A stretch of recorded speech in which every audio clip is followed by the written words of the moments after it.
desarrollar lo último era el intento de justificar o de explicar la conexión que existe entre el derecho y lo moral, o entre el derecho y lo ético. Son términos intercambiables, porque nuestra lectura es una lectura que dice que hay una conexión justificatoria entre ambos órdenes. Y es lo que en teoría jurídica se suele denominar no, teorías cognitivistas, es decir, las teorías cognitivistas son aquellas que consideran que es posible el conocimiento sobre lo moral y, por supuesto, a partir de ahí, de esta afirmación, indicar el camino o los modos o las vías de acceso a la moralidad.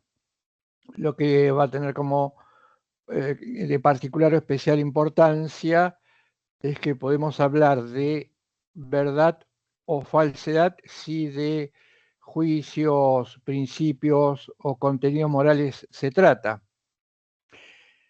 Y además, si nos hacemos la pregunta de contenidos o principios jurídicos, podríamos ir adelantando una respuesta que vamos a completar en un rato, pero que es que las reglas jurídicas por sí solo no pueden funcionar como pautas que justifiquen el comportamiento, es decir, no son autónomas, no tienen autonomía.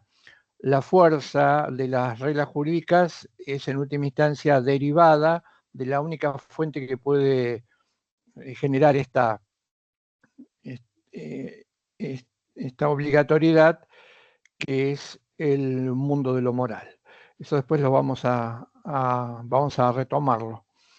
Tenemos entonces ahí vía de acceso a la moral. Dijimos que la perspectiva es el denominado punto de vista intuitivo o el intuicionismo como forma de filosofía, también denominado realismo moral.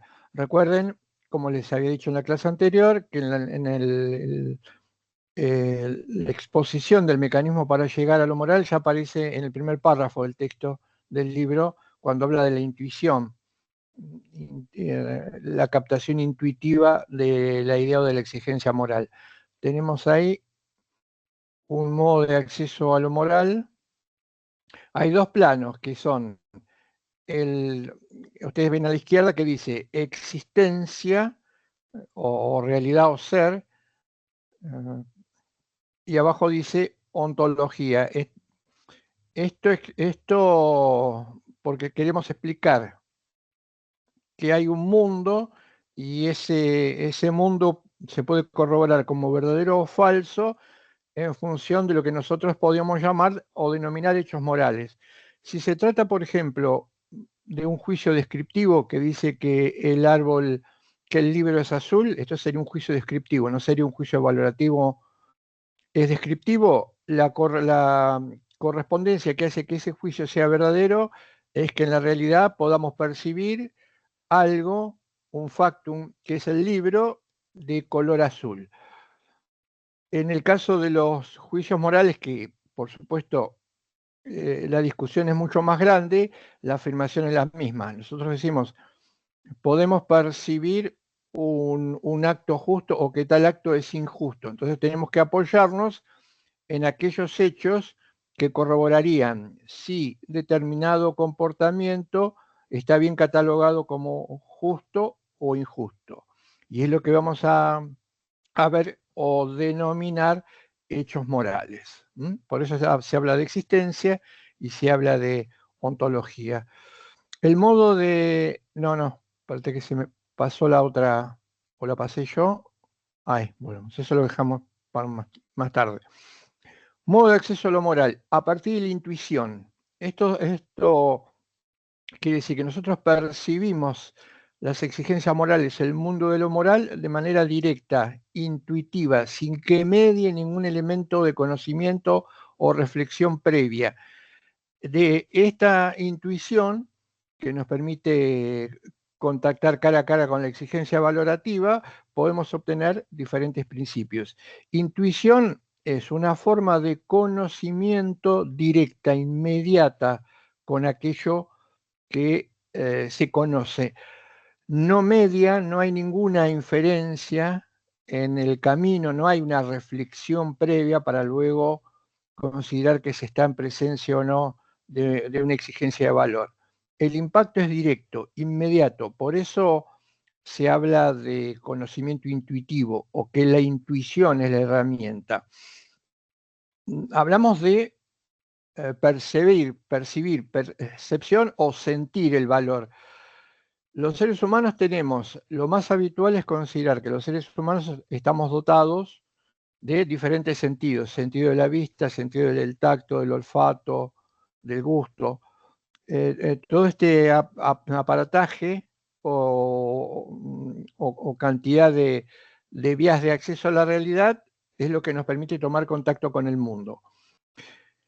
En el caso de la intuición, algunos dicen que la intuición es una especie de visión, pero no apelando al sentido de la vista, sino que es como una especie de visión o capacidad que tenemos los seres humanos para poner el foco en esa realidad moral. Sería algo así, sería como una especie de visión, pero que no tiene o que no está ligada a la vista fundamentalmente. Todos los sentidos intervienen, pero hay uno separado o diferente y distinto, que es esta posibilidad de ver lo moral. Ahora enseguida vamos a dar algunos ejemplos para que esto se vea mejor, aparte del derecho, ¿no? De la percepción de la idea moral de respeto a la dignidad humana. Como dice ahí, debajo de percepción no hay inferencia, no hay nada en el medio. El conocimiento es inmediato o espontáneo. Abajo, percibir, ¿qué es lo que percibo? El sentido moral, cuando digo sentido moral es si algo es, por ejemplo, justo o injusto. Lo percibo ese sentido de justicia o injusticia, o sentido moral, en líneas generales. Y en la flecha hacia abajo marca, dice captar o ver. Ver de alguna manera en sentido figurado, en tanto en cuanto, insisto, no, la vista ayuda, ahora vamos a explicar, la vista ayuda a la percepción de la realidad, pero en el caso de las exigencias morales no es el sentido de la vista propiamente dicho. Es una visión, pero es una visión intuitiva, la que se pone en juego todos los sentidos del ser humano. ¿Qué es lo que tenemos que captar o ver? Ese rasgo moral de un caso, y un caso es de una situación. Pensemos lo siguiente. Supongamos que vemos dos personas, estamos sentados y vemos dos personas que van caminando en una misma, o se van acercando, uno viene del lado izquierdo, el otro del lado derecho, se van acercando y están a punto de encontrarse. ¿Qué es lo que vemos nosotros con nuestro sentido? Juguemos en este caso con el sentido de la vista. Vemos dos cuerpos. Lo único que vemos son dos cuerpos, dos realidades físicas que están en movimiento. Dos cuerpos, dos objetos, dos corporalidades, dos realidades que están en movimiento. Seguimos viendo esto, vemos que se cruzan estas dos personas y vemos un movimiento. Por ejemplo, el brazo o la mano, el brazo y la mano de uno de los que pasa en el momento en que se juntan, se extiende casi de manera imperceptible, muy rápida, como si quisiera sacarle algo al otro, y vemos que retira una billetera de uno de los bolsillos del pantalón, sin que esta otra persona se percate. ¿Qué vemos? Insisto, vemos un brazo, una mano que toma un objeto, se separa, lo guarda y sigue caminando. Pero además de eso, ¿qué es lo que nos pasa con esta visión? Inmediatamente hay algo que nos dice que ese movimiento, ese comportamiento, esa acción, que no es más que dos corporalidades que se cruzan y un brazo que se mueve, es algo incorrecto. Es algo que no debe ocurrir, que no debe ser, que ese comportamiento es injusto. Si lo quieren más técnicamente, estaríamos hablando de un acto ilícito o de un robo. Pero esto es precisamente el resultado de ver o captar más allá de la vista un sentido moral de manera inmediata, espontánea e intuitiva. Lo percibimos. ¿Y dónde está ese hecho moral? Como bien, ¿dónde está el rasgo moral?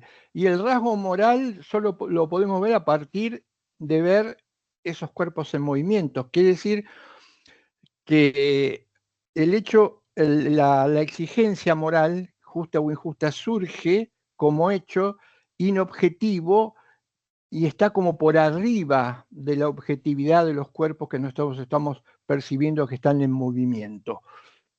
Pero nosotros percibimos lo importante, lo fundamental. Ese comportamiento es un comportamiento injusto, es directo, inmediato, no requiere reflexión. Hay algo que está mal, sentimos que hay algo que está mal, pero ese sentir que algo está mal, o podría ser otro ejemplo en donde el comportamiento fuera un comportamiento lícito, solo puede verse a partir de que se da en esa corporalidad o en esas dos corporalidades que se cruzan o se demuestran. Diríamos, son hechos inobjetivos, no los podemos ver, no lo podemos tocar. A la justicia no la podemos ver, no la podemos tocar, no la podemos medir, no le podemos sacar una foto, no podemos pesarla. Sin embargo, sí podemos percibirla. Las exigencias morales están como si se tratara una especie de atmósfera por sobre o alrededor de los comportamientos humanos. En cada situación en la que nos vinculemos, nosotros vamos a poder percibir en un sentido o en otro con mayor facilidad, con menor dificultad, con mayor precisión, con menor precisión, si esa vinculación es adecuada o no, si debe ser así o no, si es respetuoso o no, o si es lícita o ilícita, o si es obligatorio o si es prohibido. Y este comportamiento intuitivo, hasta podríamos decir, arriesgar a algunos que dicen, esto implica que cada uno de nosotros sabe en última instancia lo que es su derecho, lo que se corresponde con su derecho. Si entendemos lo que es su derecho, lo que se corresponde con su derecho, como ver algo justo o injusto, no hay ninguna duda. No hay ninguna duda que sin necesidad de ningún aprendizaje, sin necesidad de ninguna preparación, ya lo vemos, recordemos el ejemplo de los niños o de las niñas, podemos o sabemos, sentimos que ese comportamiento no es el adecuado, que es el caso más fuerte, la situación injusta, o que vemos que ese es un comportamiento adecuado y lo corroboramos de esta manera. Dificultades o problemas o cuestiones. Por supuesto, si nosotros nos dejamos guiar por la forma de conocimiento que revolucionariamente, entre comillas, la modernidad vino a instalar, y el conocimiento solo es un conocimiento verdadero o un conocimiento falso, a la inversa, si no puede verse, si no puede medirse, si no puede experimentarse, no es cierto, es irreal o no es correcto. Por eso la ciencia, a partir de la ciencia moderna, el intento de desconocer o negar el conocimiento moral. Pero el conocimiento moral es un conocimiento de otra índole. Las entidades que nosotros conocemos cuando sentimos y percibimos lo justo tienen muchísima más entidad que lo meramente fáctico. La ciencia se encarga de conocer lo meramente fáctico. Dicho de otra forma, las realidades que la ciencia conoce son realidades de mucha menor jerarquía o envergadura o expresividad que las exigencias morales. Por supuesto, el modelo tradicional de conocimiento duro de las ciencias desde la modernidad para acá no pueden permitirse una afirmación respecto de estas exigencias morales o valorativas, que sin embargo están presentes en el mundo, están presentes y se ven a partir de los comportamientos, y cada uno de los seres humanos o todos los seres humanos están en condiciones de percibirlo y de verlo, y de hecho lo sienten, y lo sienten de manera inmediata. Vamos a ver después cómo esta percepción de estas exigencias morales tiene que acompañarse con otros aditamentos. ¿Qué partes de la condición humana, qué partes del ser humano se ponen en juego?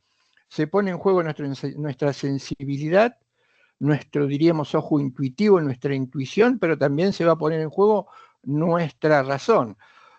Van de la mano, si se quiere. Les había dicho en la clase anterior, hay que evitar caer en el reduccionismo típico moderno, que es separar la racionalidad o la razón de la sensibilidad, para no volver a juntarla. No prima uno ni prima la segunda. No tiene prioridad la sensibilidad ni tiene prioridad la razón. De manera mancomunada, en este juego de percepción de las exigencias morales, van como a su tiempo cada una de ellas. Inicia con la sensación de lo justo y de lo injusto y luego se traslada al conocimiento de lo justo y de lo injusto, que es un paso posterior. Vamos al cuadro entonces. Podemos captar o ver ese rasgo moral de un caso. Vamos a ver ahora entonces la corroboración. ¿Cómo podríamos corroborar? Ahora vamos a ver en el cuadro lo que dijimos recién. ¿Cómo podemos corroborar si mi percepción es verdadera o falsa? Tiene que haber hechos que la demuestren. Tiene que haber circunstancias que puedan ser vistas por otro y que el otro pueda percibirles de una manera similar o idéntica, que es lo que en la realidad ocurre con la percepción de las situaciones justas e injustas. Por supuesto, aclaremos esto, esa percepción, esa posibilidad de percibir lo justo, de intuir lo justo, está mediada por muchos factores, que incluso algunos factores que pueden impedir que esa percepción sea la adecuada, sea limpia o sea correcta. Hay muchos factores que pueden estar interfiriendo en esta percepción. Por ejemplo, los griegos ya hablaban ellos hablaban de una especie de acrasia o de debilidad de la voluntad que tenía que ver con las dificultades de percibir las exigencias morales y al mismo tiempo la dificultad de, sabiendo que tenían que corresponderse con ellas, no actuar en consecuencia. Es lo que se denomina acrasia o debilidad de la voluntad. También puede perturbar el reduccionismo, la ideología, los esquemas categoriales de pensamiento equivocados. Todos estos factores pueden incidir en la correcta y adecuada percepción de lo justo y de lo injusto. En cuanto a la rapidez o precisión, tenemos el problema de la esclavitud. No podríamos decir que el ser humano en ese momento no era capaz de percibir lo justo, que no lo percibía y después cambió, que fue un problema de cambio de valoración moral, o que en realidad la valoración moral se modificó con el paso de los siglos. No, lo que ocurre es la inversa. Lo que se modifica es la percepción. La exigencia moral es la misma desde siempre, es atemporal, es objetiva, es absoluta, pero nuestra percepción, en este caso, nuestra intuición, tuvo que, o se desarrolló después de muchos siglos, costó muchísimo trabajo llegar a lo que hoy podemos decir es una percepción o una visión un poco más limpia de estas exigencias morales. No cambiaron los valores, no son diferentes los valores, no se modificaron. Lo que sí cambió, sí mejoró, sí se perfeccionó, sí se limpió, entre comillas, de manera entrecomillada, esa percepción. ¿Y de qué se limpió? ¿De qué se tiene que limpiar para que la percepción sea correcta? Vuelvo a repetir la idea, y sobre eso estuvimos hablando. Se tiene que limpiar de reduccionismo, se tiene que limpiar de ideología, se tiene que limpiar no percibir el carácter situado del cual hacemos esa percepción, esa lectura, porque todos estos ingredientes se ponen en el medio entre nuestra intuición y la visión de la realidad. Pero recordemos lo que dijo Del Vecchio, lo habíamos contado en la clase anterior.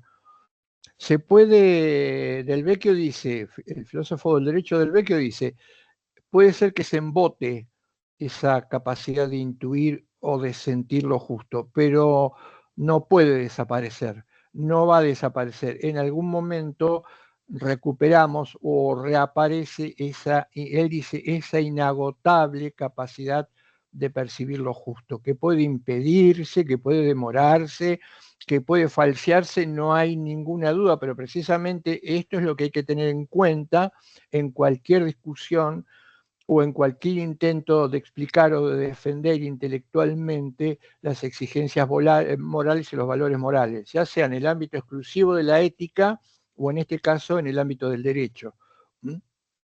Esto es lo que hay que tener presente. De todas maneras, también es cierto que las percepciones no son siempre exactamente las mismas, pueden ser similares, pero algunas percepciones o algunas sensaciones morales están mejor armadas, aunque en líneas generales si hiciéramos una especie de cuenta respecto de la visión de un mismo fenómeno y de distintas opiniones, salvo que su percepción estuviese completamente nublada, obnubilada o tapada por el reduccionismo o sesgada por el reduccionismo, suelen coincidir, aunque hay algunas más perfiladas que otras.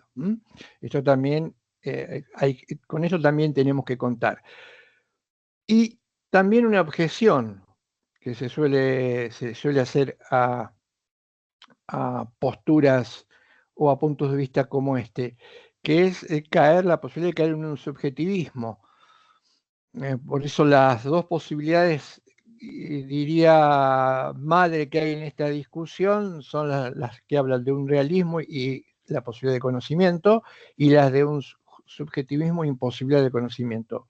Dos casos podríamos decir en principio, que no hay manera que el conocimiento no sea a partir del sujeto. O sea, es imposible que nosotros, los sujetos, percibamos lo moral si no es a partir de nosotros mismos. No hay otra manera. Es imposible. No hay referencia externa.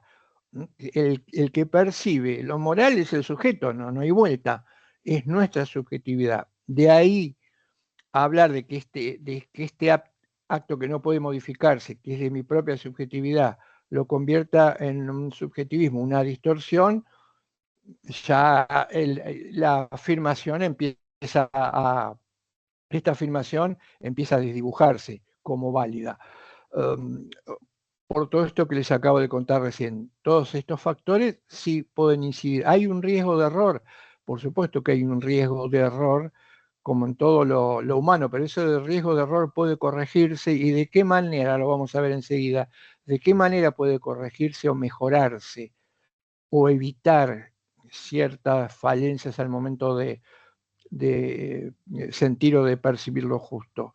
Y un mecanismo importantísimo que es la validación de mi percepción con la validación de otros.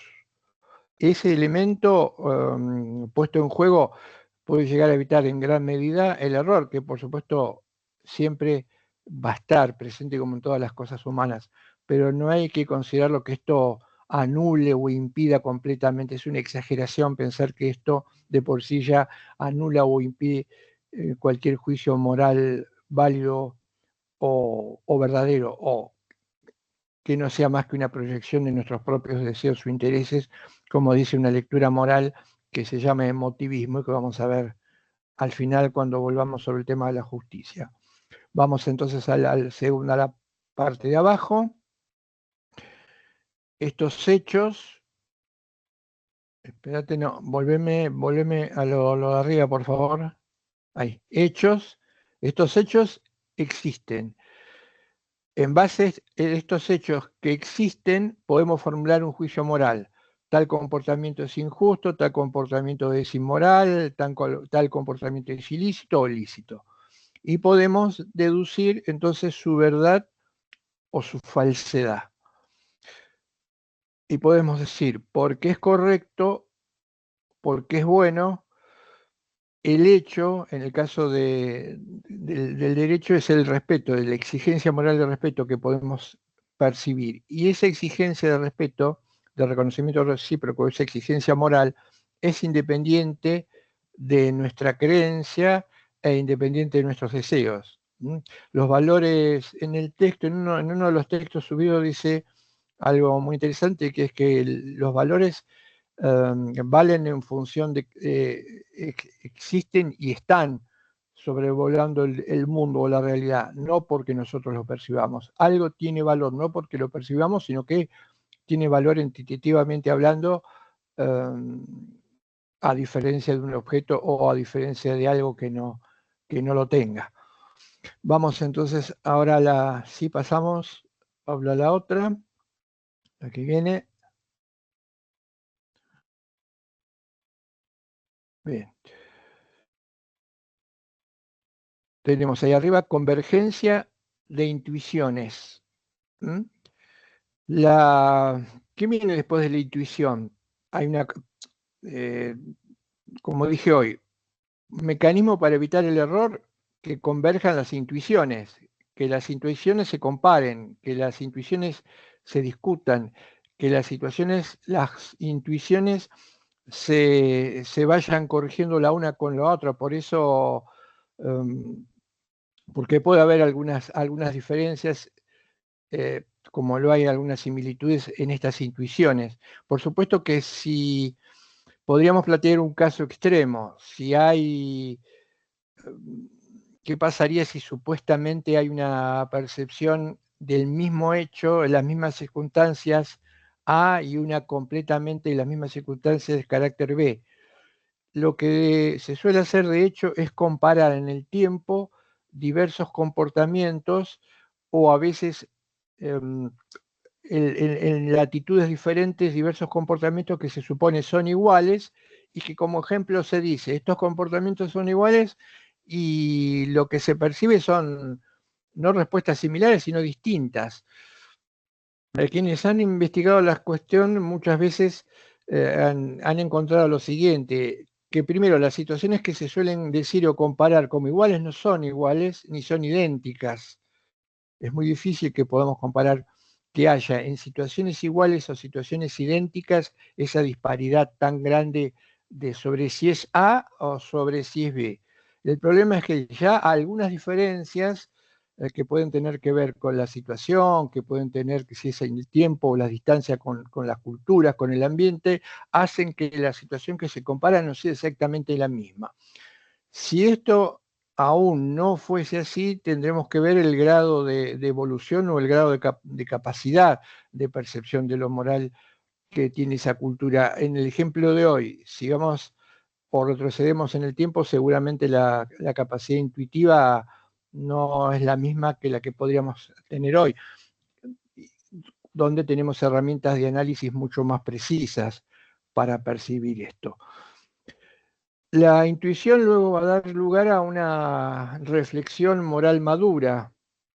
La convergencia de intuiciones, la discusión sobre estas, las de, a ver, corrijo acá, ¿no? Esto me parece que es de tal manera, me parece que acá hay más que esto, menos de esto. Si vamos con diferentes intuiciones perfilando la misma idea y luego estamos en condiciones de reflexionar de manera madura sobre esta cuestión. Y como dice abajo, resolver o intentar resolver algunos desacuerdos. Es cierto que una sociedad como la nuestra, siglo XXI, planetariamente, eh, parecería estar más abierta al desacuerdo que al acuerdo, sobre todo en cuestiones morales, pero esto solo puede resolverse si se confrontan esas lecturas, como cuando se confronta cualquier punto de vista, pensando que tengo que modificar en parte o todo o en algo mi postura si, si trato de comprender la percepción del otro, y que mi postura puede ser la más adecuada o tener cierta pretensión de verdad en la medida que se vincule, dialogue, se cruce, se fundamente con otras. ¿Mm? Muchas veces el desacuerdo es a ultranza porque ni siquiera se quiere discutir. Esto es producto del reduccionismo. Vimos que uno de los errores que llevaba la praxis del hombre eh, eh, cuando estamos infeccionados por el reduccionismo es directamente ni querer discutir cuando se produce un desacuerdo. ¿Mm? El desacuerdo siempre está a mi favor y no a favor del otro. Independientemente de esto, las posturas en lisa de carácter moral son diferentes. Hay discusiones, pero a veces estas discusiones requieren o llevan mucho tiempo. Hay un problema, acaba de haber un problema respecto de la capacidad que tenga el derecho de incorporar estas exigencias para regular la conducta de los sujetos. ¿Por qué? Porque hay una diferencia entre el mundo de lo moral y en el mundo del derecho. Las discusiones morales pueden llevar tiempo, de hecho algunas llevan tiempo, años y hasta siglos hasta que pueden resolverse. En cambio, nosotros con el derecho tenemos que actuar inmediatamente o inmediatamente. Una discusión sobre si una determinada regla tiene que ir en un sentido o en otro, y esta sea de fondo una discusión moral, no puede permanecer abierta durante mucho tiempo. Los tiempos del derecho son mucho más rápidos. Pero también acá hay un problema. Estos tiempos del derecho que son mucho más rápidos y que no pueden... que podría ocurrir esto, si la discusión no está cerrada en alguna cuestión moral, nosotros tenemos cuestiones morales que no están cerradas y sin embargo se ha legislado sobre ello. ¿Qué puede ocurrir cuando la discusión moral todavía no está cerrada o es muy difícil de cerrarlo? Se piensa que se cerró porque se legisló en tal sentido. ¿Qué puede ocurrir? Y esto nos pasa en algunas cuestiones a nosotros como a otros países. Las normas empiezan a incumplirse. Si las normas requieren de políticas públicas, pero las políticas públicas no son compatibles con esa posición moral que se registró en la legislación, y para que el derecho sea válido, eficiente y vigente, no estoy inventando nada nuevo. Muchas veces no se dice, pero no estoy inventando nada nuevo. Y si no se sabe, hay que saberlo. El derecho muchas veces solo se puede convertir en derecho si hay políticas públicas que lo respalden. Si no, es papel pintado. Entonces, puede ser una ingenuidad, pero muchas veces se desconoce en la realidad o en la práctica. El derecho necesita de políticas que permitan que los mismos se visibilicen. Pongo un ejemplo y sigo con el argumento. Pongo un ejemplo muy sencillo. Esto pasa con los derechos sociales. Los derechos sociales pueden quedar absolutamente o completamente en la nada cuando no hay políticas públicas que lo acompañan. ¿Dejan de ser derechos? No dejan de ser derechos. Pero también pensemos, no debemos ser ingenuos en el momento de suponer que si esos derechos no tienen cumplimiento es porque les falta algo. No, precisamente lo que le falta es un giro de 180 grados en la conciencia de la comunidad. En nuestro caso, nosotros por ser parte de Occidente y, como ya conté, no voy a volver sobre eso, tener muy metida, muy faceteada la mentalidad individualista, todo nuestro derecho, el derecho moderno, se desplegó para que se diesen cumplimiento a los derechos meramente individuales, a los derechos más individuales, propiedad, etcétera. Esto lo sabemos, es así, es real, y está en todos los textos fundacionales. Incluso hasta en algún momento darles el carácter de absolutos. Cuesta muchísimo trabajo despegar de la idea de un derecho individual como el de propiedad, que no es absoluto. Vuelvo entonces a la argumentación. En el caso de estos derechos, necesitamos de políticas públicas. Si esto no pasa, la legislación retrocede y lo que aparecía de manera muy optimista como un acuerdo final o moral sobre una determinada materia, empieza a desvanecerse. ¿Qué implica la reflexión? Bueno, la reflexión, vamos a leer antes de leer la frasecita ahí abajo, de desacuerdo, que era lo que les decía hace un ratito. Lo que no podemos percibir con el ojo físico, el intuicionismo lo captará con el ojo de la intuición, ya que la bondad o la justicia no pueden ser detectadas empíricamente por su carácter metafísico. Esta frase, este párrafo es muy importante, porque esto nos previene contra el prejuicio. ¿Cuál es el prejuicio si se trata de conocer? El prejuicio, si se trata de conocer las exigencias morales, es entrar con ese prejuicio de que la única manera en la que voy a validar lo que conozco es si eso se corresponde con mis sentidos. En el caso, con los sentidos tradicionales, con la vista, si yo no lo puedo ver, no está. Si yo no lo puedo medir, pesar, no está. Si no lo puedo corroborar empíricamente como una piedra que tiro hacia arriba para que caiga y aparezca la ley de gravedad, la ley de causalidad, ese conocimiento no es real. Acá nos están previniendo contra ese prejuicio. La bondad o justicia no pueden ser detectadas empíricamente. No es una piedra, un árbol, una roca. No, la justicia o la bondad no son estos. Son realidades inobjetivas, como dicen los pensadores dialógicos. Por lo tanto, son realidades de mayor entidad, de mayor valor que las realidades físicas. Por eso, no los instrumentos que tenemos para conocer esas realidades inobjetivas no pueden medirse con los instrumentos básicos limitados que sí son buenos, pero solo para conocer cosas físicas como es lo que aporta la ciencia. Su carácter metafísico está por sobre lo que podemos tocar, ver y mensurar. Eso lo vamos a poder ver con el ojo de nuestra intuición. Y esto implicará romper ese prejuicio. Como dije, instalado a partir del avance de la ciencia moderna, que con un instrumental para las realidades que nosotros pretendemos dar a conocer es muy pobre, inmediatamente ipso facto las niega. Teoría objetivista. Dice abajo en el cuadrito, los valores son objetivos, nos confrontan y nos obligan. Los valores son objetivos, repito lo que dije hace un rato, los percibimos nosotros, pero no son una expresión de nuestros gustos, de nuestros deseos, de nuestros intereses, de nuestras emociones. De alguna manera son independientes. Nosotros podemos descubrirlos y desvelarlos, como decían los griegos, también aplicable a las exigencias morales. Tenemos que descubrirlas.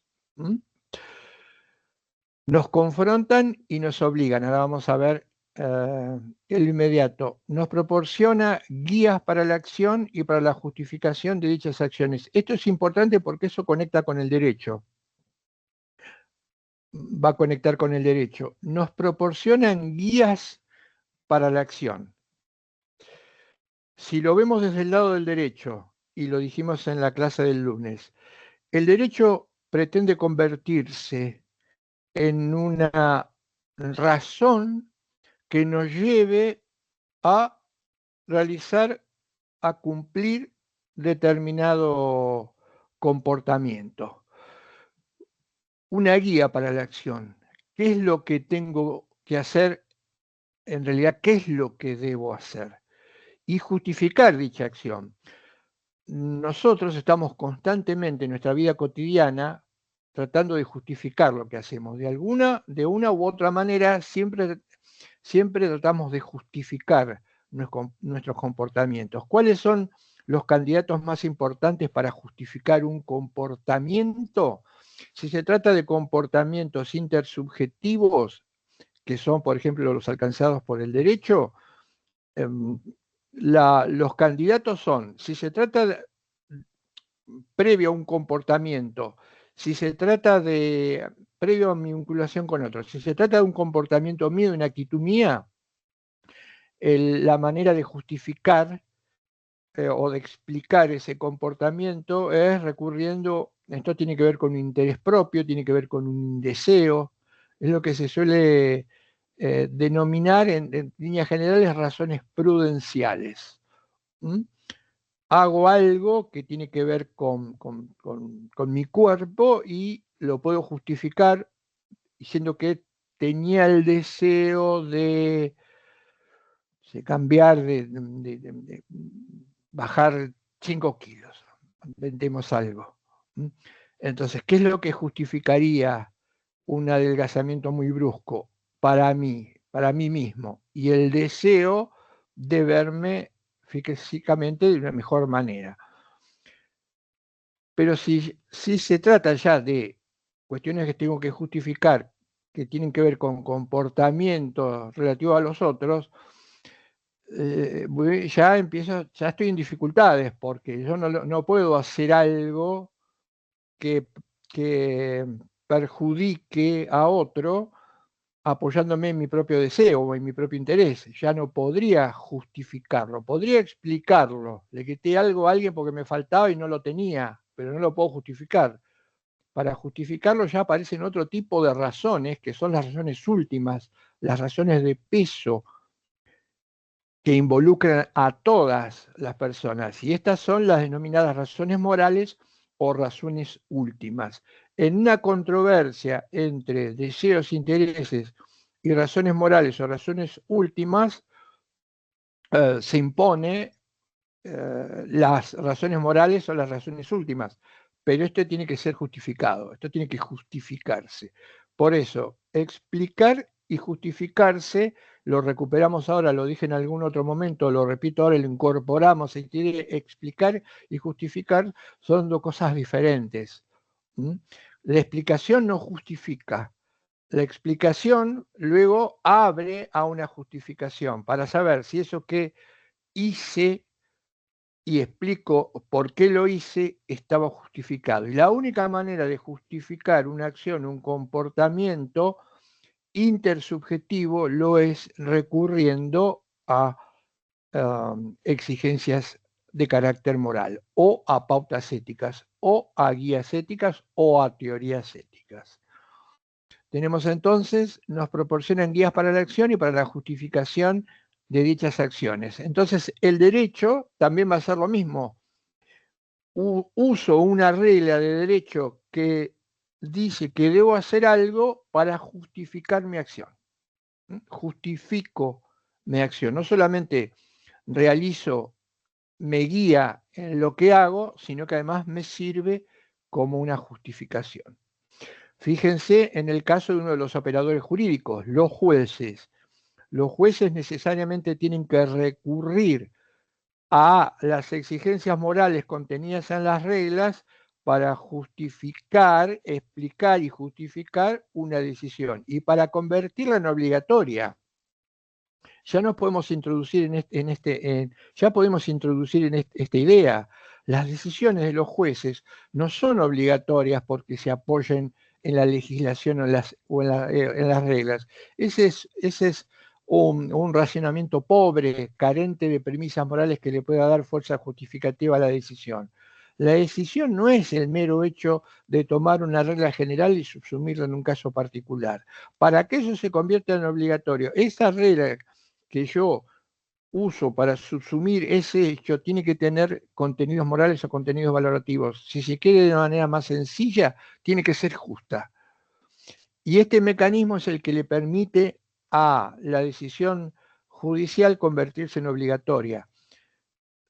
Pero no es como piensan las teorías formalistas el hecho de que estoy usando reglas. No, el hecho de que esté usando reglas jurídicas y que estas reglas jurídicas tengan contenidos morales. Si no, la decisión del juez va a ser una mera decisión que podrá tener eficacia si se utiliza el aparato coactivo o el aparato o el poder del Estado para ejecutoriar, lo que se suele decir procesalmente, ejecutoriar esa sentencia.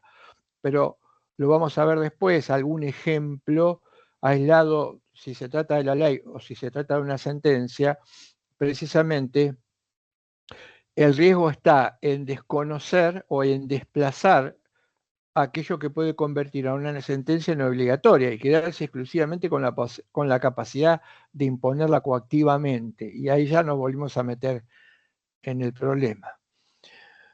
Motivación moral, ¿qué es lo que, qué es lo que nos motiva para la acción? Acá hay un dato importante, un dato muy importante respecto del conocimiento moral. Y algunos dicen, no sin razón, que si realmente siento la exigencia valorativa y la conozco, si realmente lo hago, eso me tiene que poner en movimiento, eso me tiene que poner en acción, no me puede dejar indiferente. Si me deja indiferente y esto puede ocurrir, probablemente eso venga de la mano de un embotamiento de la sensación de lo justo o una dificultad para, para romper con el reduccionismo que sesga mi percepción de las exigencias. Uno de los, fíjense esto, uno de los que muchas veces no se suele ver, ¿no? Pero yo diría que uno de los mecanismos que adormecen la sensibilidad moral de una comunidad, duermen o anestesian, es la repetición constante. Parece que fuese al revés, pero no lo es. Es la repetición constante, por ejemplo, de actos injustos. Es mostrar constantemente, sin solución de continuidad, durante 10 minutos, por ejemplo, una escena de 1 minuto en donde vemos una injusticia. Vamos a ponerle en nombre genérico. Ese bombardeo, yo a veces lo he contado el tiempo y en varios lugares y al mismo tiempo y repitiendo indefinidamente y así constantemente, ese bombardeo lo que hace, lo que termina es casi naturalizando la acción. Es como que nos pasaron un dibujito que nos entretiene 1 minuto, pasa el dibujito, lo volvemos a ver 2 veces, pero ya la cuarta o quinta vez estamos cansados del dibujito y el dibujito no nos dice nada. Esa naturalización que se produce precisamente y generalmente no acompañado de ninguna reflexión y pasamos rápidamente de una situación de este tipo a un cumpleaños, hace que se embote esa capacidad de lo injusto. Al mismo tiempo, también, insisto, la ideología y el reduccionismo hacen lo suyo, pero no se puede eliminar.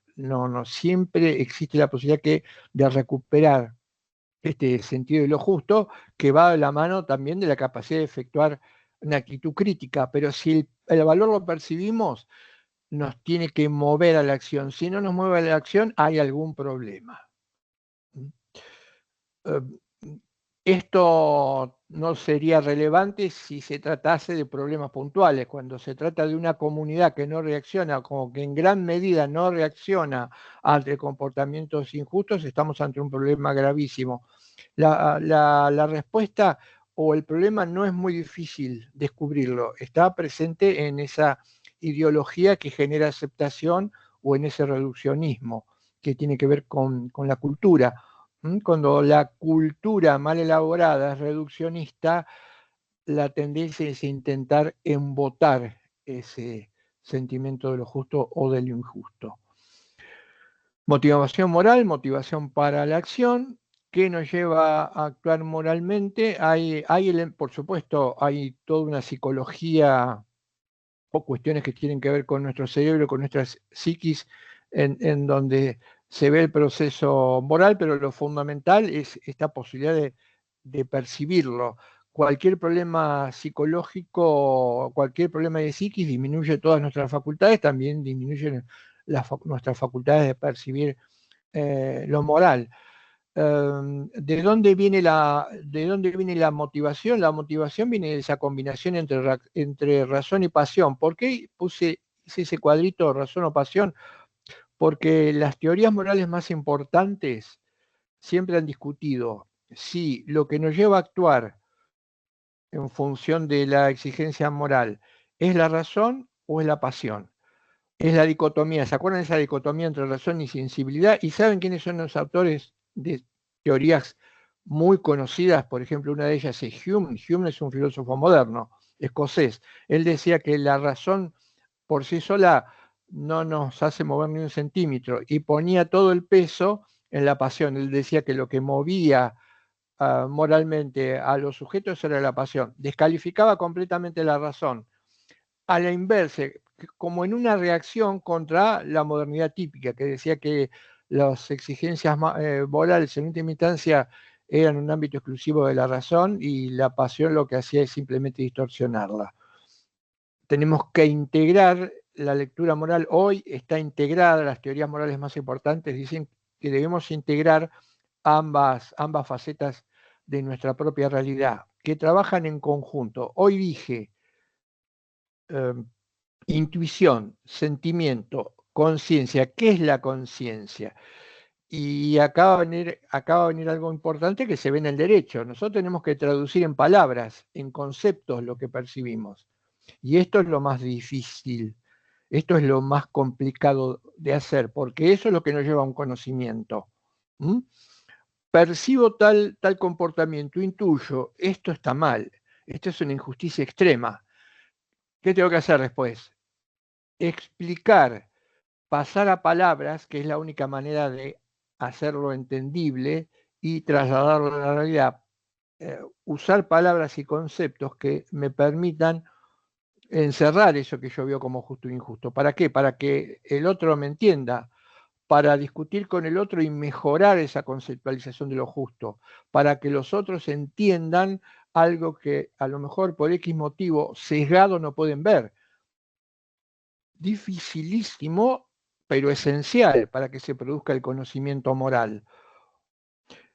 Que luego ese conocimiento moral puede ser perfeccionado en discusiones con otros conocimientos morales, pero si no pasamos al conocimiento moral, por ejemplo, si alguien nos preguntara por qué están tan molestos en la búsqueda de que nosotros le digamos, estamos muy molestos porque estamos siendo tratados injustamente por esto y por esto y por esto. Si nosotros no sabemos como sociedad llevar esa sensación de malestar a las palabras y a los conceptos, en última instancia, y no lo podemos explicar, el que nos escucha va a decir, y si lo único que tienen para decir es que se quejan, probablemente sea porque no les gusta, pero el no gustar o el gusto o disgusto no es un valor moral. ¿Mm?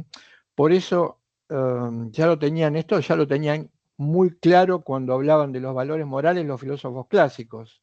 Los filósofos clásicos decían, sobre gustos no se disputa, sino no hay posibilidad de disputar sobre gustos. ¿Por qué? Porque los gustos y nuestros deseos no pueden ser determinados racionalmente si son correctos o incorrectos. Y gustos o deseos hay tantos y diferentes como miles de millones de seres humanos hay en el planeta. No se puede disputar sobre esto, ni se puede utilizar esto como criterio para validar una sensación de malestar, porque se deshace. Si lo que se quiere es que no se vea la injusticia dominante, lo que se va a tratar de hacer es evitar el conocimiento, llegar al conocimiento y a la reflexión sobre eso que como punto de partida percibimos como injusto. Evitar el conocimiento.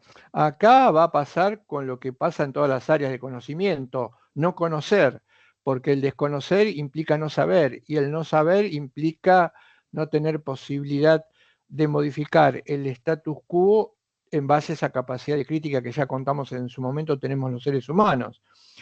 para que quede simplemente a nivel de berrinche, a nivel de queja, a nivel de grito, algo irracional, algo que tiene que ver con un gusto o con un deseo, pero que no se puede mostrar como motivo para cambiar la realidad. ¿Mm? Porque la respuesta podría ser: lo que pretendes o lo que pretenden no es más que un capricho, no tiene ningún basamento, por lo tanto no puedo generar a cambiar algo en base o en cuestión de por motivos de capricho. Ahora, si nosotros explicitamos adecuadamente con nuestro lenguaje por qué sentimos lo que sentimos, entonces esa herramienta es formidable para modificar el status quo. Y ese es el leitmotiv del derecho. No sé si queda alguna otra. No, ya estábamos, ¿no, Paula, con las, Sí, ya con estamos, las, Carlos. Con estas estamos ya con estamos. las placas? Bien. Entonces, redondeando esta idea que la vamos a recuperar, pero para que quede ya más o menos comprendida, la lectura moral que se hace desde la obra del derecho y que la hace Héctor explicándolo, podríamos decir que es una lectura que se apoya en esa capacidad que tenemos los seres humanos de intuir el valor. Él puntualmente, al defender la propuesta del derecho, intuir esa idea de dignidad humana. Y la dificultad, ahora voy a trabajar sobre una dificultad y después voy a cerrar, voy a avanzar un poco sobre por qué se confunden poder y derecho, que es lo que quisiera completar hoy. Pero vamos a hablar un poquito, vamos a volver sobre el derecho y hablar un poquito de la juridicidad y la positividad, o la positividad y la juridicidad como componentes del derecho.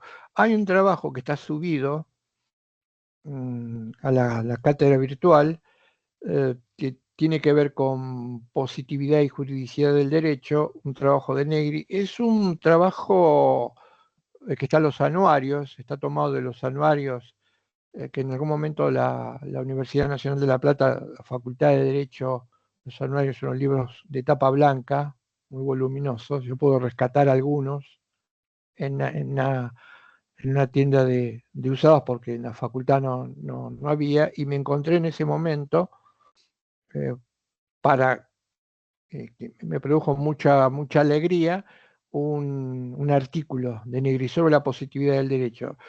De los primeros trabajos de él. Sin embargo, es muy importante para marcar algunas diferencias.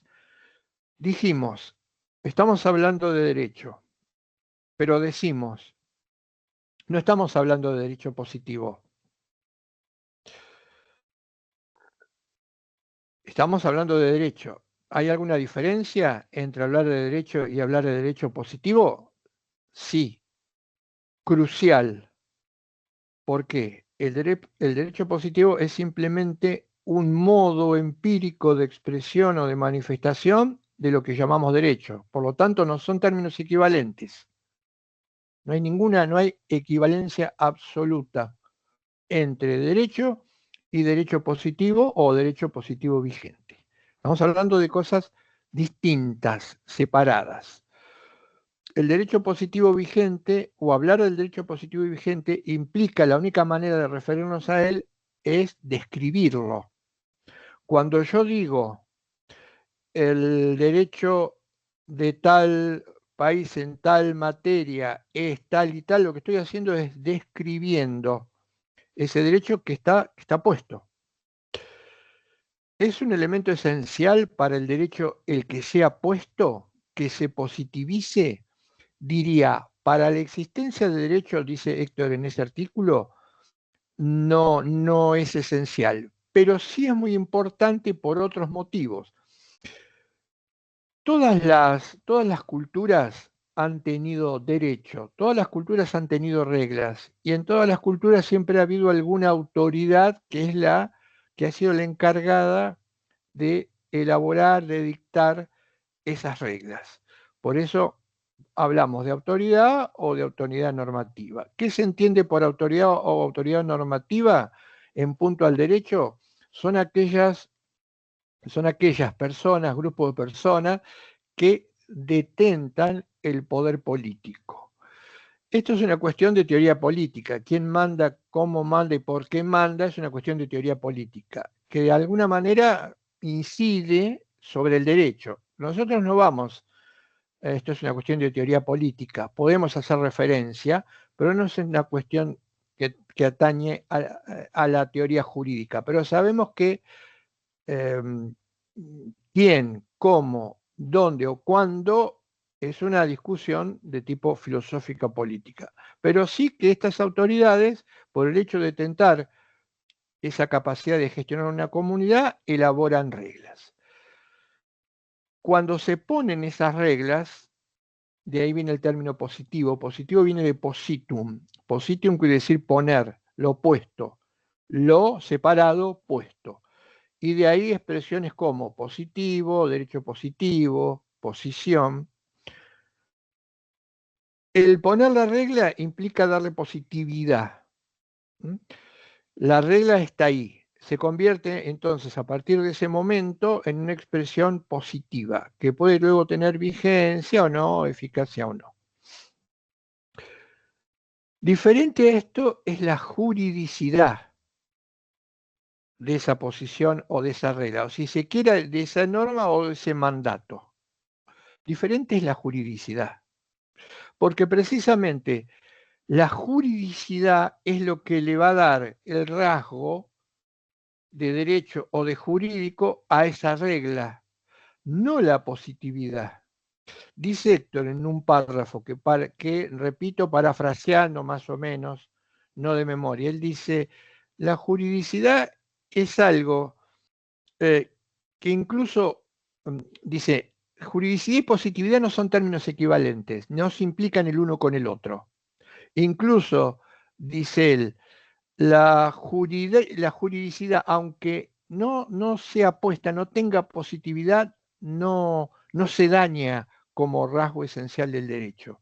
Y es cierto, si la idea de reconocimiento de la dignidad humana abre en algún momento una ventana para conformar el derecho, un determinado derecho sobre o para alguien, y todavía no está reglamentado, es derecho, aunque no esté reglamentado, porque tiene juridicidad. El derecho no necesita de la positividad para definirse o para definir lo jurídico como tal. Lo jurídico tiene que ver con ese contenido, con la intrínseca justicia de sus reglas. La positividad sí juega un papel importante. ¿Por qué juega un papel importante? La positividad juega un papel importante porque la regla necesita conocerse. La regla transmite un conocimiento. La regla nos hace conocedor, educa, educa moralmente hablando si la regla es buena, porque tenemos que tenerla en un lenguaje, como decía Henkel, que nos sea asequible, porque tenemos que entender el sentido y el significado de lo que la regla nos está proponiendo. Y todo esto solo es posible si logramos conceptualizar mediante las palabras aquello que como solución a un problema determinado podemos visualizar intuitivamente o moralmente hablando. Necesitamos llevarlo a las reglas, porque tiene esta función educadora. La dificultad es, o lo difícil no se puede mensurar en pocas palabras, de este trabajo, de esta tarea. Héctor dice varias veces que el intento de llevar a la regla la idea de respeto a la dignidad humana ha conocido el ensayo, el error, la reparación de circunstancias que no debían estar previstas y se previeron, o que debieron preverse y se previeron de una manera equivocada.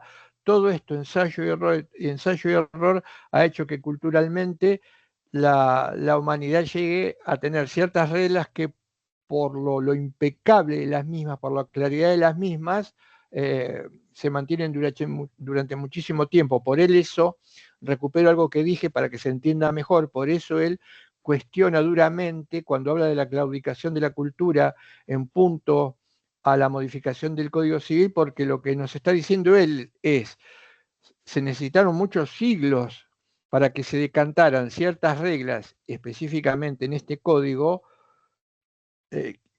que modificarlas completamente, sin ni siquiera prestarle atención o tener en cuenta aquello de que valioso tuvieron, es un desacierto muy grave, una claudicación muy grave para la cultura, porque las reglas no desechan lo anterior en punto a ese contenido moral, sino que lo van mejorando. Volviendo entonces a la cuestión, positividad y juridicidad explican de diferentes maneras al derecho. Ahora bien, el problema ocurre en la modernidad. ¿Por qué ocurre en la modernidad? Porque los modernos, al pensar el derecho, lo separan, cortan estos hilos conductores o separan la juridicidad y la positividad.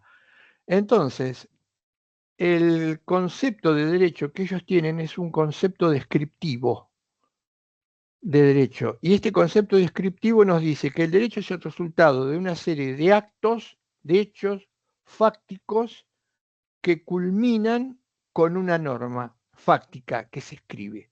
Y ahí se agota la realidad del derecho. Por eso, las teorías formalistas o las teorías positivistas se han llamado también teorías de los hechos o de las fuentes sociales, porque ellos consideran que el derecho se origina en actos sociales. Pero entonces acá viene el gran problema, que ya hemos trabajado desde otra índole. Ya nos estamos imaginando el problema, que es el siguiente. Si yo considero que el derecho en última instancia tiene que ser obligatorio, ¿cómo hago para desprender, justificar o fundamentar la obligatoriedad si el concepto de derecho se limita a ser simplemente una descripción sobre determinadas facticidades? Y teniendo en cuenta este principio lógico moral imperecedero, que es que no puedo extraer de lo que es consideraciones o consignas que deben ser. No puedo sacar del es el deber ser. Como les conté, los positivistas se hicieron o fueron conscientes de esto, o son conscientes de esto, pero las respuestas que intentaron, algunos intentaron eludir la cuestión, tal vez a sabiendas de que no querían tirar la teoría por la borda porque los intentos de resolverlo iban a ser infructuosos. Y otros intentaron respuestas circulares o vacías, algunas de estas las vimos y algunas de estas las vamos a recuperar. Pero no pudieron superar no pueden superar ese problema, no se pueden extraer consecuencias normativas de lugares, hechos o situaciones fácticas. Tiene que haber algún dato, algún componente moral, valorativo en el medio del argumento para que el derecho se pueda corresponder con su esencia más íntima, que es su obligatoriedad. Si no, ¿qué nos queda? ¿Qué les quedó al positivismo? Muchos eludieron este problema y reemplazaron, y esto lo vamos a ver ahora enseguida, reemplazaron o intentaron buscar un sucedáneo que les viniera al dedo, porque el derecho se tenía que obedecer. Al derecho había que obedecerlo. Entonces apareció con los modernos, con Kant, la coactividad. La coactividad supuestamente como un rasgo esencial al derecho. Vamos a ver que se corresponden con mundos completamente diferentes. Sin embargo, cuando nosotros importamos, como ya lo conté en relación a otro tema, cuando nosotros importamos al conformarnos como Estado-Nación un sistema de derecho importado del primer mundo, lo que incorporamos fue un sistema adosado a una teoría jurídica, a una teoría del derecho que seguía la impronta kantiana, incluyendo a la coactividad como la única nota que le podía permitir a ese conjunto de reglas ser obedecido o ser cumplido por los ciudadanos. Importamos la teoría positivista, imperativista o aquella que no tendría razón de ser si no viene acompañada de coactividad. Ya vamos a volver sobre esto, pero es una cuestión que quería marcarles al hacer esta diferencia entre positividad y juridicidad. Algunos modernos llegaron a ir un poco más lejos. Ellos decían, no es necesario que el derecho o lo que llamemos derecho o lo que llamamos jurídico tenga que ser justo para que pueda considerarse como jurídico. Eso es una cuestión que puede discutirse después. Esto sería, en términos deportivos, tirar la pelota para afuera, ¿no? Lejos. Es una cuestión de política jurídica. ¿Se entiende esto? Si es derecho, no es por su contenido. Después, si queremos, estamos aburridos para pasar el tiempo o para tratar de satisfacer a algunos que nos reclaman, podemos ponernos a conversar sobre si eso que es derecho es como debe ser o no. Pero acá la cuestión ya se torna diferente. No podemos, no deberíamos eh, trasladar el escrutinio sobre lo que es derecho o no para después de su elaboración, porque esto es altamente riesgoso. Además, ¿quién nos asegura que una discusión después no sea una discusión que quede exclusivamente en eso? Por lo tanto, que se convierta en estéril. Por lo tanto, que la cuestión de política jurídica sea una cuestión secundaria. Esta es la idea que en muchos casos intentaron imponer e impusieron muchos juristas ligados a estas teorías, a las teorías formalistas. En definitiva, para las teorías formalistas, el concepto de derecho solo se agota en su positividad y la juridicidad, en última instancia, es un rasgo que solo le vamos a poner como etiqueta al producto final en función de que éste haya sido elaborado mediante un procedimiento o un mecanismo ya establecido. Por eso se llaman teorías formalistas. Vamos a, entonces ahora, teniendo en cuenta lo de las teorías formalistas y esta discusión sobre la positividad y la juridicidad en el derecho, vamos a ver los motivos por los que se confunden poder y derecho. Esta es otra cuestión de fundamental importancia, la de la confusión entre poder y derecho. Es excelente el trabajo que tienen subidos a cátedras, producto de la pluma de Héctor. Es un trabajo impresionante para tratar de despejar esta confusión entre poder y derecho, a la que después le tendremos que agregar o tendremos que sumarla para cerrar esta idea. Esto lo vamos a hacer en la clase que viene. Explicar algo. Yo lo voy adelantando, porque lo adelanto porque después de mucho tiempo de madurar y reflexionar estas ideas, me parece que se tienen que incorporar. Claro, lo contaba también antes, pero no poniendo esto que le voy a poner ahora sobre el tapete. Y me parece que estaba equivocado y ayudaba a que fuese mucho más difícil la percepción equivocada de lo que es el derecho por parte de los que me escuchaban. En la clase que viene vamos a ver lo siguiente. Primero, hablamos de coactividad y de coacción. Decimos que es un dato cierto. No estamos negando la coacción y la coactividad. Que se entienda bien esto como realidad No la estamos negando porque, de hecho, la coacción o la coactividad existen. La ingenuidad no es tanta. Lo que sí, y esto ya es una afirmación mucho más compleja, entrecomillada, lo que sí vamos a decir o defender es que la coactividad o la coacción como fenómenos reales son el producto del resultado de otra cosa diferente, totalmente diferente a lo que es el derecho.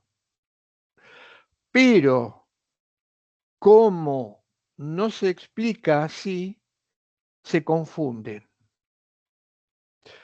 Lo que vamos a intentar hacer es que ciertos conocimientos que ustedes tienen incorporados les permitan descubrir que tal cosa lo tienen que poner en tal lugar, no en la caja del derecho. Y tal otra cuestión deben ponerla en la caja del derecho. Pero que están mezcladas, y precisamente porque están mezcladas y nadie se toma el trabajo de separarlas, se terminan confundiendo la caja del derecho con la caja del poder. Esto va a tener su remate, por supuesto, en la clase que viene, pero además otra cosa, toda esta estructura, todo este esquema de conocimiento, como dije recién, lo importamos, y lo importamos no de manera crítica, lo importamos porque había que traerlo, porque me imagino no tendríamos que pagar impuestos aduaneros, entonces vamos a traerlo, así, como venga, pum. No analizado de manera crítica.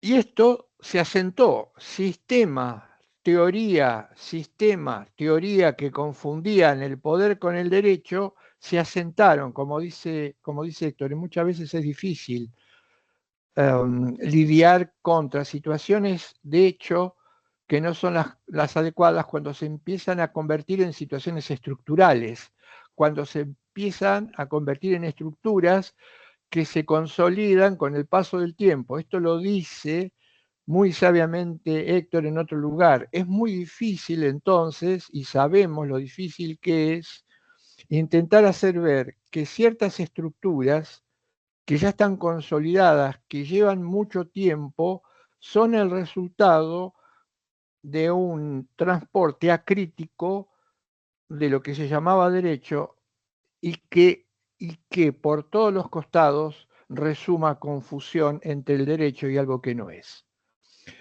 Por eso esto es lo que estamos intentando hacer, esto es lo que tratamos de hacer.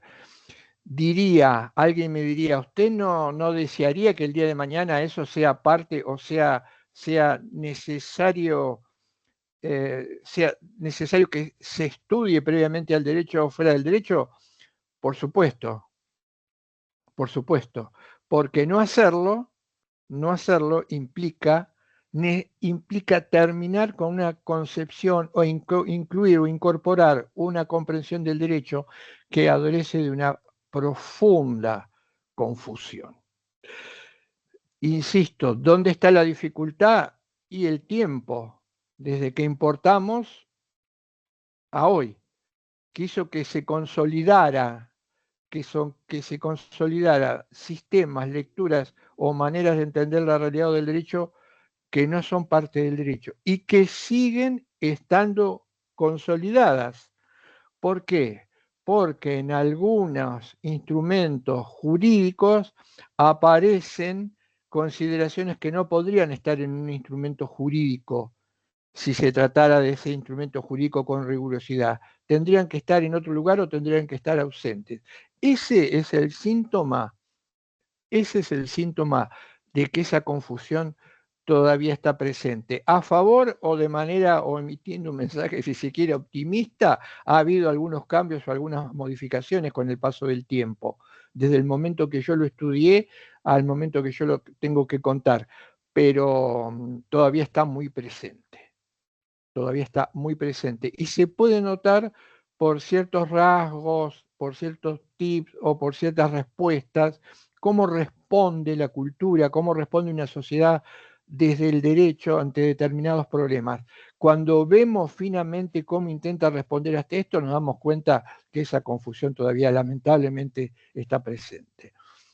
Analicemos el texto de Héctor. Héctor comienza diciendo que no habría dificultades para diferenciar bien derecho con violencia. Son ambos mecanismos, si se quiere, completamente antagónicos. Nadie podría estar de acuerdo o todos estarían de acuerdo en suponer que lo que tiene que hacer el derecho es contraponerse a la violencia. Esto es muy difícil que no sea así. Claramente que son antagónicos, derecho y violencia. Pero un párrafo más adelante dice Héctor, sin embargo, dice él, los teóricos no estarían tan de acuerdo en efectuar esta misma distinción si se tratase del derecho en relación al poder. Y dice algo lamentablemente cierto. Dice, la mayoría de esas teorías y de esos puntos de vista consideran que un derecho sin referencia al poder no puede existir. Sin referencia al poder no puede tener entidad. Sin la referencia al poder no puede completarse ni ser vigente. Es decir, consideran como dato imprescindible para que el derecho exista la presencia del poder. Este sería en principio el diagnóstico y aún del poder, aclaro, por lo que les conté, el poder en su fase, en su dimensión, por supuesto negativa. Son antagónicos, dice él, totalmente antagónicos. El reconocimiento recíproco implica igualdad, implica reconocer al otro como otro que yo. El poder ineludiblemente y en diferentes grados indica desigualdad, indica superioridad de uno sobre otro. Y como dice Río, una superioridad que no puede justificarse, porque nadie puede atribuirse, tener atributos para ser superior, estar por arriba de otro, reforzando esta idea de desigualdad.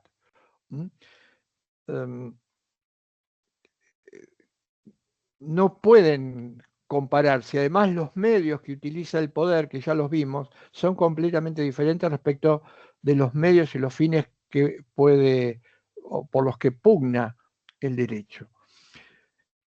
Dicho el diagnóstico, segundo paso, explicar por qué se produce esta confusión. Porque es una confusión, como muchas cosas, como muchas confusiones en el mundo del hombre, que tal vez no tengan que ver con la ignorancia o la falta de inteligencia, sino que tengan que ver con un desconocimiento, es decir, de buena fe, no de mala fe, de buena fe, pero de buena fe se puede confundir cuando la inteligencia no trabaja como debería trabajar. Entonces es una cuestión de buena fe. ¿Y cuáles son los motivos que llevan a que de buena fe se hayan confundido poder y derecho? Hay una enumeración, yo diría que hay una más que podríamos incorporar, porque nosotros la vimos cuando vimos los puntos críticos de convergencia entre poder y reconocimiento, y después vienen las tres que están analizadas en el texto, que les voy a contar rápidamente. Una agregada sería esta: los dos órdenes se expresan a través de reglas. Son órdenes proyectados. ¿Se acuerdan cuando hablamos de órdenes proyectados? Solamente se puede proyectar en una regla un comportamiento que tenga que ver con el reconocimiento recíproco o que tenga que ver con el poder. Los dos se pueden incorporar en reglas.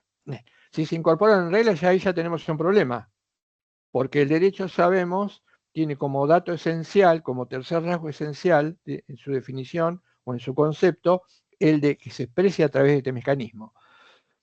Si se expresan en reglas, ya hay un problema. ¿Cómo distingo una orden, por ejemplo, de una guía de comportamiento o de una regla de derecho? ¿Cómo la distingo?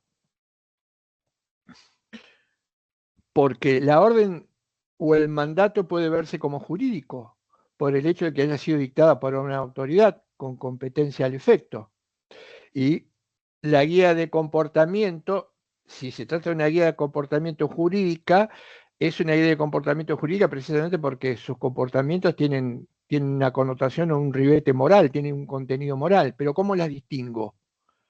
Si los dos se pueden expresar a través de la regla y el que elabora una orden o un mandato que en última instancia solo tiene o solo um, genera un beneficio para él mismo, pero que toda la sociedad tiene que cumplir, no podría considerarse una regla jurídica. Sin embargo, ya está la dificultad.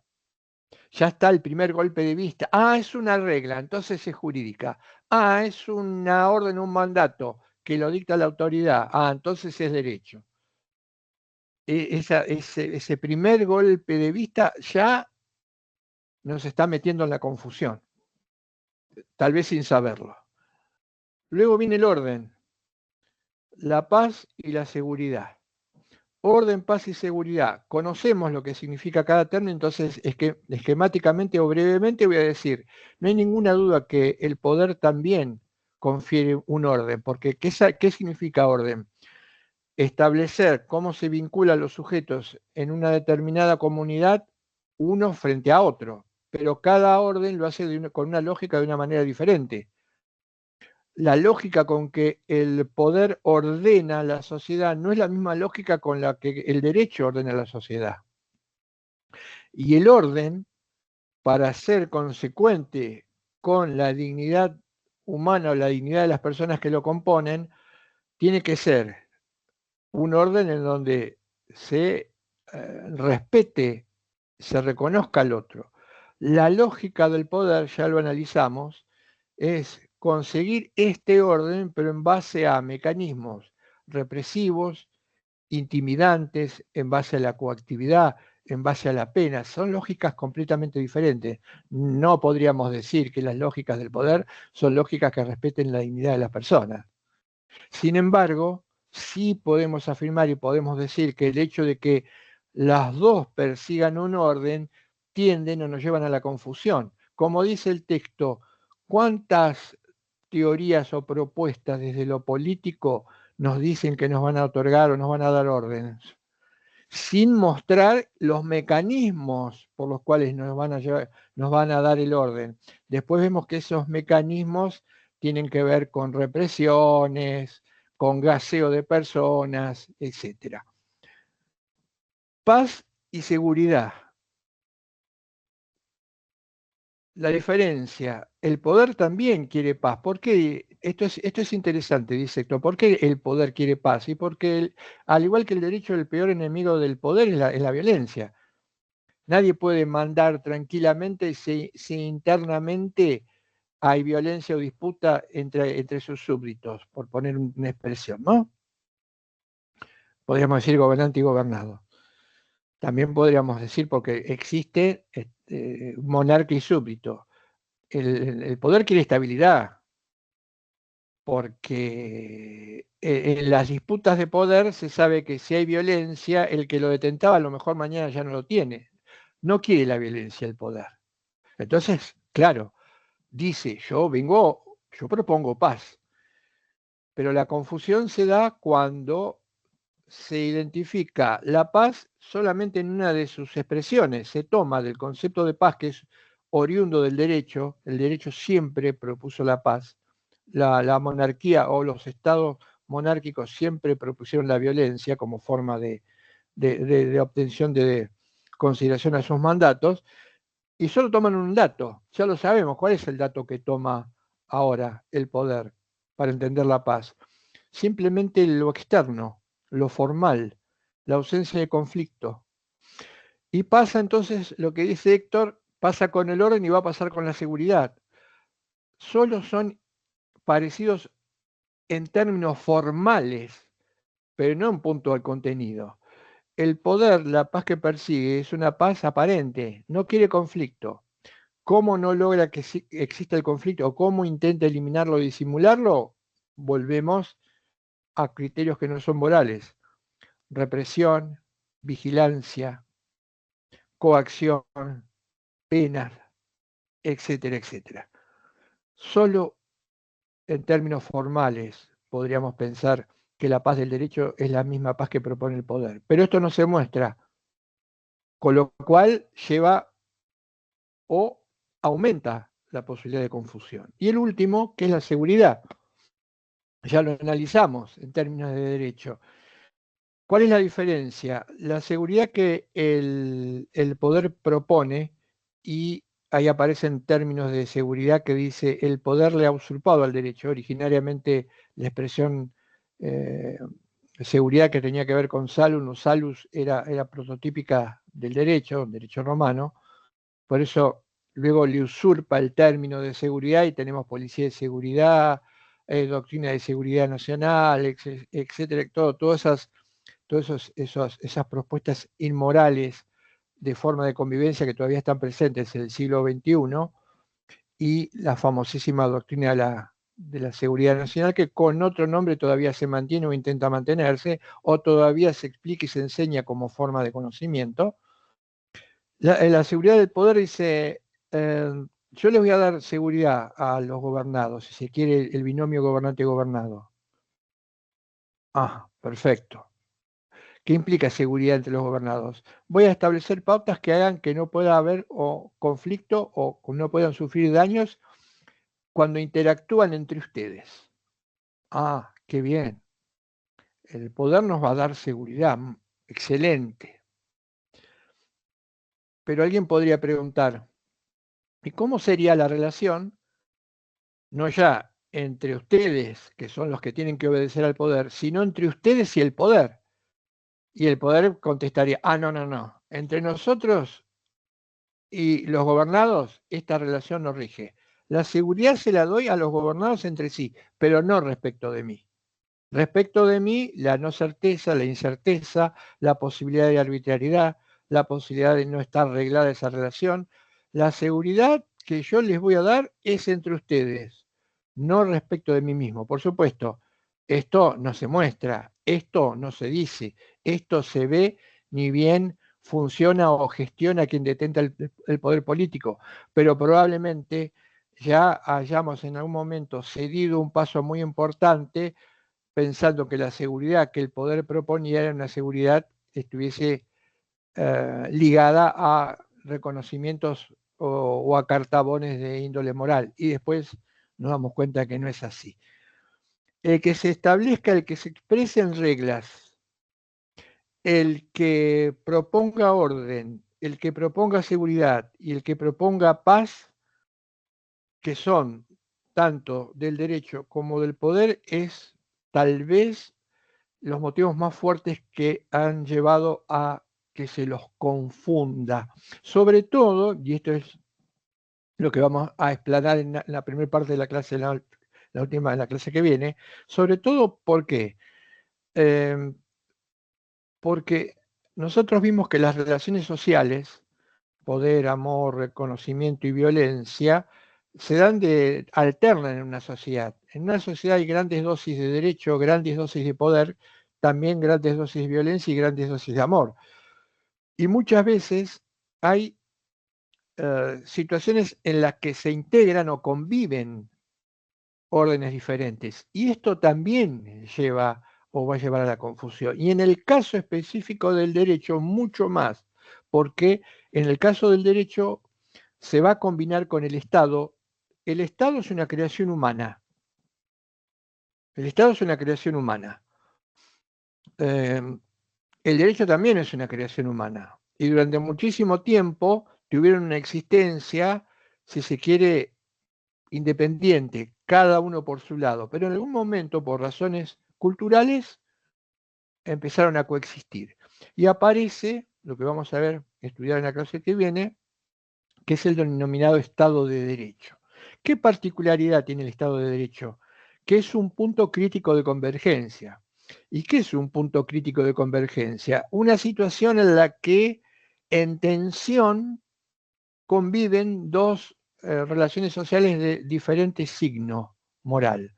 Por un lado, el reconocimiento recíproco y por el otro lado, el poder. Que esto se produzca, después en la clase que viene lo voy a contar por qué, que esto se produzca, que esta convivencia, entre comilladas, se dé con alta tensión, también ineludiblemente ha llevado a la confusión. Y es desde la explicación del Estado de Derecho donde vamos, como les dije hoy, donde vamos a ver en qué lugar tenemos que meter la coactividad, por qué hay coactividad y por qué la coactividad no tiene nada que ver con el derecho. Pero para esto necesitamos hacer un análisis del Estado de Derecho. Estos son los motivos por los que se confunden. Por eso, ya estamos ganados por la confusión cuando sostenemos que en definitiva, en última instancia, el derecho no es más que un conjunto de normas que emanan de autoridad competente. Y nos vuelven a poner en esa confusión entre obligatoriedad y coactividad. ¿Cuándo arranca la idea de que la coactividad es parte o esencial al derecho? Dije hoy con las teorías kantianas. Pero el poder es el que impone y el derecho es el que obliga. Por lo tanto, para ir cerrando y después retomar la idea,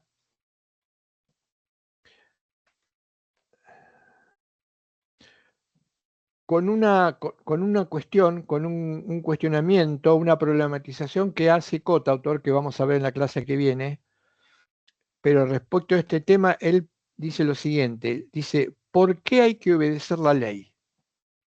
Esa es una pregunta que habría que hacerla siempre, habría que hacerla y responderla siempre cuando uno se prepara, a lo largo de toda la carrera cuando uno se prepara. ¿Por qué hay que obedecer la ley? Sería interesante, no vamos a tener tiempo, pero a mí me parece que sería muy interesante. Hoy están muy, en la educación está muy de moda la autoevaluación, es importante la autoevaluación.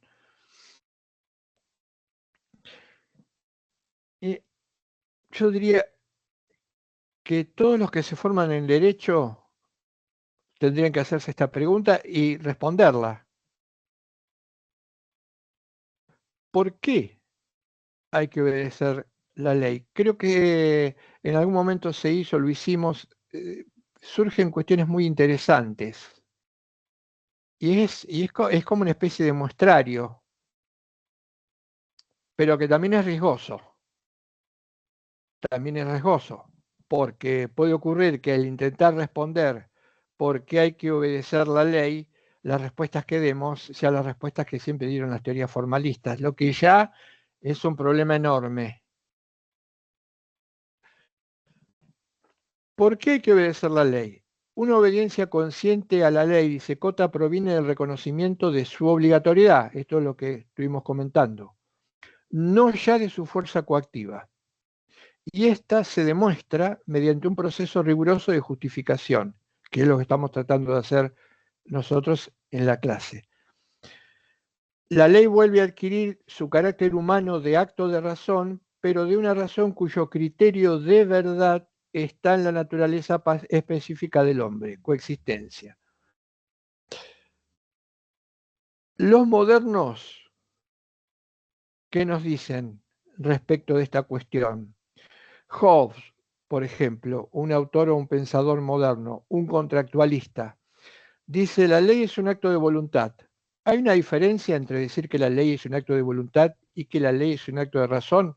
Por supuesto, porque la voluntad es lo que nos mueve a actuar, pero la voluntad tiene como guía, si no la comanda la razón, los intereses y los deseos del sujeto. Es decir, lo que se llama voluntarismo, como hay una teoría voluntarista en el derecho, el voluntarismo jurídico, ¿qué quiere decir? Una distorsión de la voluntad.